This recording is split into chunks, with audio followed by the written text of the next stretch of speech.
Buenos días, tardes o noches. En este caso veremos lo que es la práctica 3, el cual es el manejo del módulo o los timers y las flags o interrupciones del PIC 48K50. En este caso usaremos como modelo la práctica anterior. En la práctica anterior vimos un contador de 0 a FF o 0 a 255. En este caso veremos el mismo concepto, pero en vez de trabajarlo con delays lo trabajaremos con el timer, o en este caso los T0con o el módulo T0con. Este módulo es básicamente un módulo que toma el tiempo, ya sea de nuestro oscilador interno o de un oscilador externo, y lo usa para referirse al uso de timers. En este caso lo veremos a continuación. Entonces, como se dan cuenta, al principio declaramos todo normalmente con el unsigned y los trees, más sin en cambio en este caso agregaremos dos trees más. El tree C, que en este caso usaremos el RC0, pues puede usar cualquiera de los RCs, pero en este caso específico usaremos el 0. Es para el uso o la muestra de las flags de interrupciones, que también la explicaré en breve. Y el tris A. El tris A RA4 sirve para el módulo, o en este caso el concepto de los timers, y es importante que sea el RA4 para una cuestión que veremos después. Entonces, para declarar todo lo referente a los timers, usamos los T0con. Los T0con son estos. Si se dan cuenta, son 8 bits, y luego lo resumiremos. Y básicamente nos sirven para declarar diferentes configuraciones que tienen los timers. El primero, T0con TMR o TMR0 on, que obviamente usamos el 0 porque es el timer 0. Este nos ayuda a lo que es declarar o activar todo lo que son los timers. Entonces, activamos el uso de timers. Bueno, activamos el timer. El segundo, el TO 8 bits, nos ayuda a declarar si va a ser referente un timer a 8 bits o a 16 bits. En este caso, como es 8 bits, se le pone un 1. Con mayúscula, por favor.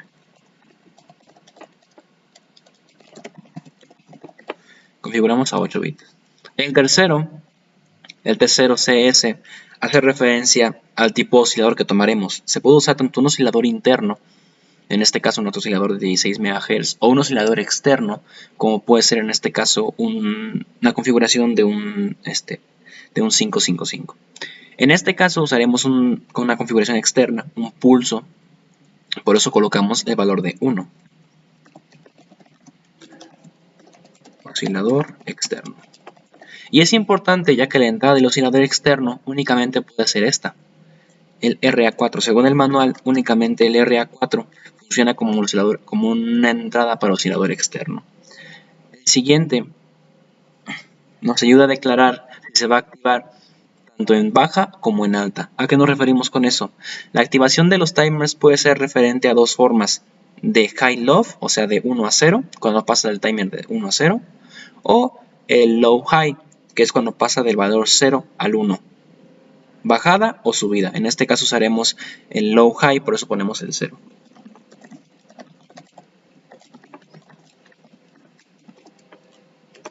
Low-high. El 4 nos ayuda a lo que es el concepto de usar se puede llamar reductor, se puede llamar de diferentes formas. Entonces, ¿qué es lo que hace este contador? Esta acción lo pasa por un filtro. Este filtro lo que ayuda es a reducir el conteo cuando se va a realizar el conteo. Por ejemplo, si lo ponemos sin filtro, se puede llamar así, cada oscilación o cada cambio que tenga de low high hará un conteo más en tu timer. Si ponemos la primera o si lo configuramos a 2, cada 2 cambios hará el conteo, hará el cambio del timer. Entonces cada 2 pulsaciones incrementará 1 el timer. Si lo ponemos a 4, cada 4 pulsaciones incrementará 1 el timer. En este caso lo desactivamos ya que no nos interesa. Entonces desactivamos. Y los 4 nos sirven básicamente para configurarlo. Se puede configurar en 0, en este caso se configura en 4. Perdón, si lo pones todo 0, 0, 0, se configura en 2, 4, 8, 16 y así sucesivamente.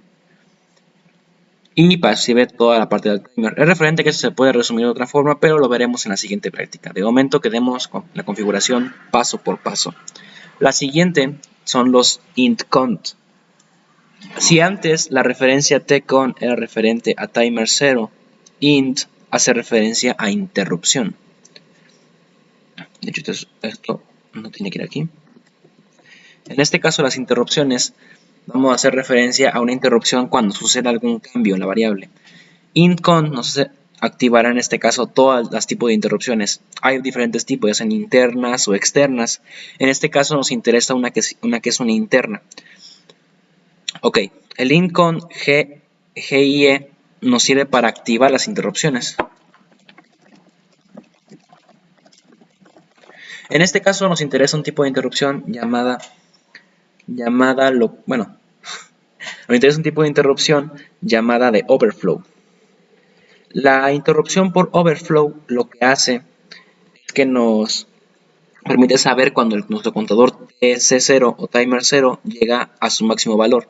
Al ser 8 bits, si el máximo valor lo convertimos de 8 bits a hexadecimal, nos queda que el valor es FF 255. Entonces, cuando el valor del timer supere FF o 255, ocurrirá en este caso la flag de interrupción, que es una alerta de que ha superado ese valor. Pero no podemos únicamente activar el timer y dejarlo así. Aquí hacemos referencia a lo que dije antes del resumir. ¿Por qué no podemos? Porque tenemos que configurar también el tipo de flag para que siempre inicie en 0. Las flags son activaciones, son pulsos de bits, pero necesitamos por medio de programación siempre configurarlos a 0. Por eso ponemos este tipo de configuración. Si lo convertimos a bits, queda 1, 0, 0, 0, 0, 0, 0, 0. Los últimos 3 ceros hacen referencia a los 3 diferentes tipos de flags que veremos en el siguiente video. Entonces podemos quitar esta placa, esta línea de código y dejar únicamente la comprimida. Y el TMR o 0L nos hace referencia a la cantidad del timer que vamos a tener. En este caso lo configuramos en 240. ¿Por qué? Porque 240 es la configuración F0, con lo cual queremos que llegue rápidamente al punto límite. Pero configurando este valor podemos hacer que inicie tanto en 0 como en FF. Si queremos que inicie en FF sería 255, si queremos que inicie en 00 sería 0, si queremos que inicie por ejemplo en 80 sería, si no recuerdo mal, 122, 123, así es, 120. Así sucesivamente, nosotros configuramos cómo queremos que inicie y cómo queremos que termine. Entonces esto es para configurar el inicio.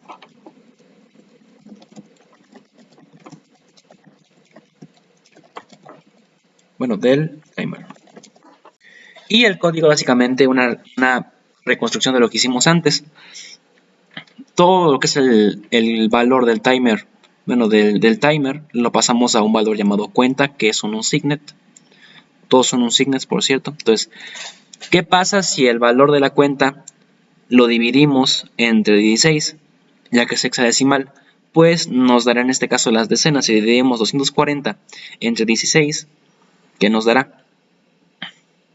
Nos va a dar F, o en este caso 15. Pero si hacemos el módulo de la cuenta, ¿qué es lo que hacemos? Pues cuando sacamos el módulo de 140 nos da 0, porque en este caso sería el residuo, pues eso se va a unidades. Así podemos dividir fácilmente unidades y decenas y no complicamos tanto como lo hicimos con el anterior código. Únicamente mandamos a cada puerto su unidad o su decena, su delay de segundos, y esto es importante. Esto que ven aquí es el concepto del if, del concepto de la interrupción. Como dije antes, el valor de interrupción es únicamente un bit. Entonces, cuando el valor de interrupción, que es TMR, O y F, este es nuestro flag para el overflow, cuando sobrepasa el límite, se enciende este bit. Entonces, cuando se enciende el bit, queremos que el por 0 nos mande una señal que diga, ha sobrepasado el límite. Le vamos a dar un segundo que después se apague y también reseteamos el TMR o if. Porque este timer o este bit nunca se resetea. Tiene que hacerlo el programador de forma manual en los códigos porque siempre cuando se activa se mantiene activo. Entonces, una vez explicado un poco el concepto de lo que es el código, pasemos a ejecutarlo. Vamos a guardarlo y De primero vamos a ejecutarlo. No está guardado. Vamos a ejecutarlo en Proteus. Si se dan cuenta, tenemos esta configuración que es simplemente nuestro concepto del PIC 45K50, sus dos interruptores conectados tanto al puerto D como al puerto B, nuestro LED de alerta y nuestro pulso de cada, en este caso, configurado a 1 Hz, un pulso cada segundo. Entonces, como lo pusimos en 240, lo que hará el sistema es iniciar en 240, pero convertido a hexadecimal, que son F0. Entonces, cuando iniciamos el programa, inicia en F0 y cada pulso que da nuestro oscilador, es un punto que va a cambiar en nuestro contador, y cuando llegue en este caso a FF y ocurre el desbordamiento, mandará un pulso, en este caso al LED, que lo hará encender. Se enciende durante un segundo y se vuelve a apagar y reseteamos el sistema de nuevo. Después de haber explicado un poco el concepto de lo que es en Proteus, pasaremos a ver cómo se ve en este caso en nuestra implementación física en ProtoWard y con displays de segmentos. En este caso, la configuración del pulso que hicimos fue un 555, configurado con una resistencia de 1 kilo y un potenciómetro de 10 kilos, con un capacitor de 100 microfaradios.